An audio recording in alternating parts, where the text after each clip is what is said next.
The image that I'm about to show you should not exist. This is a picture of me and the legendary jazz fusion flamenco guitarist Meola in Studio 3 at Abbey Road, holding an 1830s Martin Stauffer guitar. Like I said, an extremely unlikely set of circumstances, but in this video I'm going to tell you about that day and what I learned from it. This whole thing started off with a phone call from a friend of mine, Bolster, who's an incredibly talented sound engineer at Abbey Road Studios. Chris told me there was a guitarist recording in Studio 3 that I should meet, and he invited me to come and hang out at the next session. And he said, bring a cool guitar, but make sure it's a nylon string. Now, I know that many of you have been watching this channel for years. Do you remember the last time I did a nylon string guitar video? Well, no, of course you don't, because it hasn't happened. Not yet, anyway. This is pretty much a steel string kind of place, so where was I going to find a Fletta or a Hauser or a Smallman or something at such short notice? I really did panic a bit, to be honest. And then I remembered that a friend of mine owned a very special guitar. It was a Martin guitar made in the 1830s in New York, and the label on the inside said C.F. Martin, pupil of the celebrated Stauffer. That, I argued, counted as a very cool nylon string guitar, and my friend agreed to lend it to me for the day, and before I knew it, I was on my way into London with a wooden coffin case in my hands. I remember it was quite a strange feeling carrying this irreplaceable, very valuable instrument through the crowded streets of London, but I made it through to Abbey Road,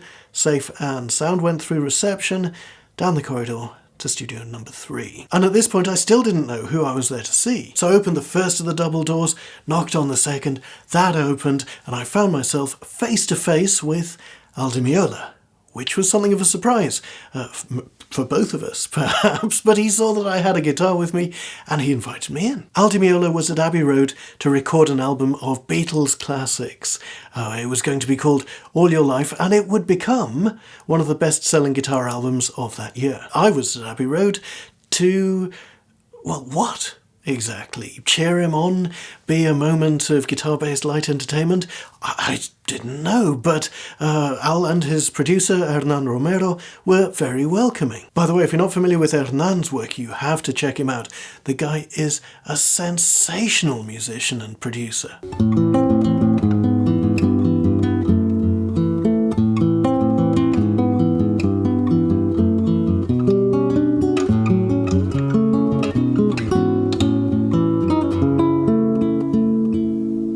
What happened next is a bit of a blur, if I'm entirely honest. I handed the guitar over, and Al proceeded to zoom up and down it in a number of very cool ways that neither C.F. Martin nor Johann Stauffer could ever have predicted. We talked about guitars and music and Abbey Road Studios. I mean, what a place, you know.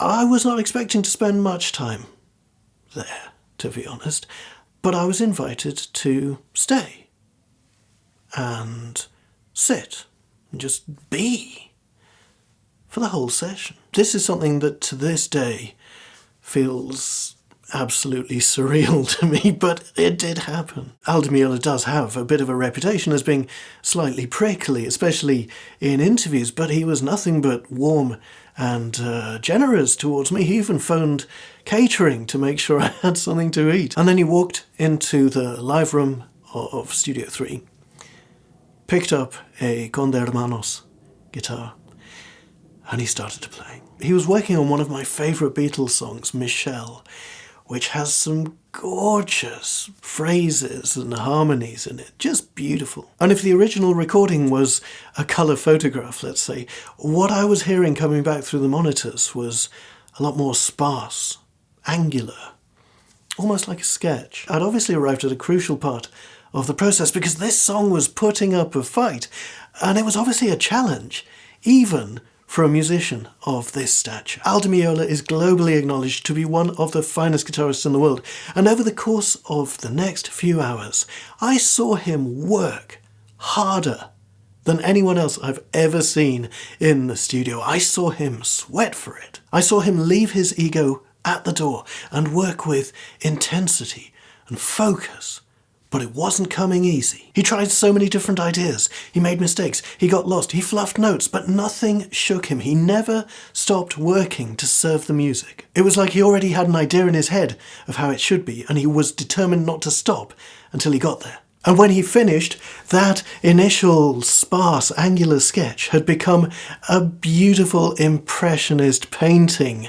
full of light and shade and vibrancy. Recognisable from the source material, but a separate work of art in its own right. I had arrived at Abbey Road Studios early that morning, fully expecting to be turfed out after about half an hour or so.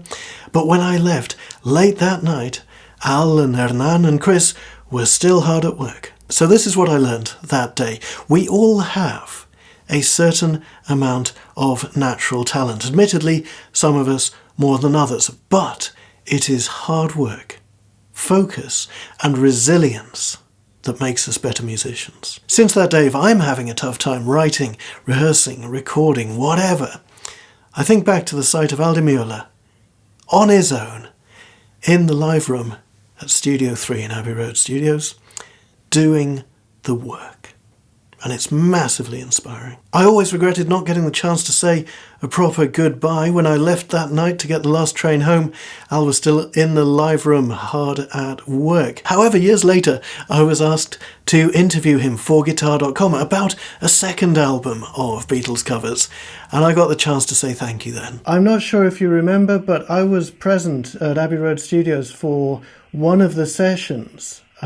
For the first Beatles record, I brought an ancient Martin guitar to the session, and somehow you just let me hang out. It was a really beautiful and generous day, and I never really got the chance to thank you properly, so here it is. Thank you. Oh, that's great. It was, for me, it was a tremendous experience. You know, I felt like a 5-year-old at Disneyland, you know. It was just mind-blowing that I made that happen, and that I got to experience the same exact spot where the Beatles did their stuff, you know. It was really, really an amazing point in my career. If you've enjoyed this video, please drop me a like and consider subscribing if you haven't already. I'll see you in the next one. Until then, stay tuned.